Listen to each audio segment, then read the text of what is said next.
রাখহরি ও আল্লাহ রাখা। কবি রঞ্জন প্রসাদ। আমার ঘরের বাইরে থাকেন রাখহরি, ডান দিকে পড়শি আমার আল্লাহ রাখা। কেউ বলতো একই বৃন্তে দুটি কুসুম, কেউ বলতো একই গাছের দুটি শাখা। রাখহরি মজুর ছিল কারখানাতে, আল্লাহ রাখা খিদিরপুরের জাহাজ ঘাটে। হপ্তা যা পায় মোটামুটি দিন চলে যায়, দুঃখে সুখে দুজনারই সময় কাটে। মাঝখানে যে আমি, ওহো ভুলেই গেছি, ধর্ম বা জাত কি যে আমার কেউ জানে না।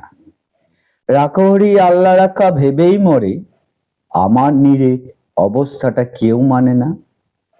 আল্লাহ রাখা শুধুই চাচা খোদাই ডোরাও, আমি বলি খোদা তো নয়, খিদেই ডোরাই। তার চেয়ে বড় শত্রু তো আর নেই হে দেশে, তার বিরুদ্ধে আমার জেহাদ জানের লড়াই। রাখহরি বলে দাদা বাক্যি রাখো, কষ্ট যা পায় সবই আগের জন্ম পাপে। ইহকালের হরিনামের জপ না নিলে পরকালে পুড়তে হবে মনস্তাপে। এসে বলি তোমার হরি মাথায় থাকুন, পাপের বোঝা দাও চাপিয়ে আমার ঘাড়ে। তোমার মতো ভক্তজনের বইলে বোঝা, এতেও যদি আমার কিছু পুণ্যি বাড়ে।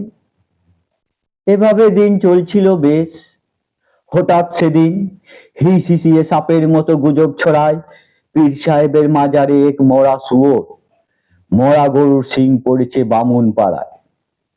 ছড়িয়ে গেল দাঙ্গা দাবানলের মতো, আল্লাহ রাখা লাপিয়ে এলো সরকি হাতে।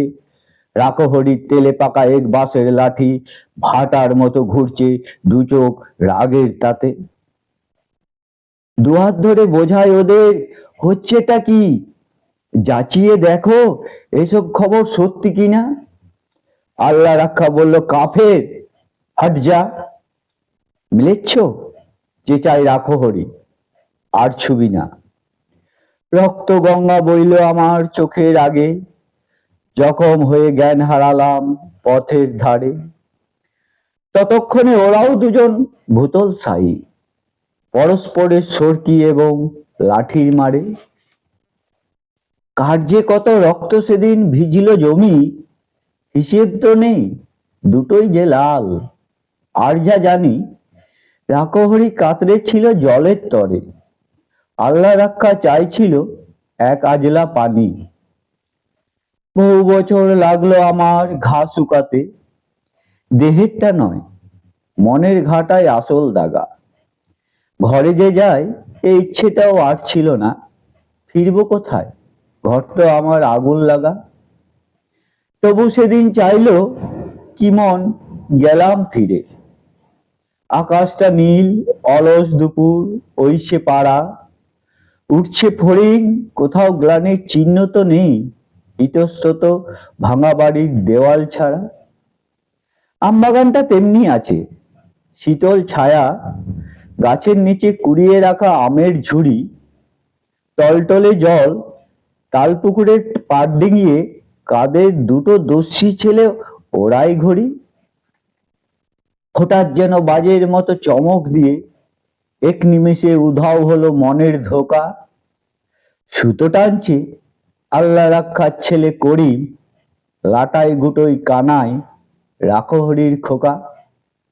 আমার ঘরের বাইরে থাকেন রাখহরি, ডান দিকের পড়শি আমার আল্লাহ রাখা। কেউ বলতো একই বৃন্তে দুটি কুসুম, কেউ বলতো একই গাছের দুটি শাখা।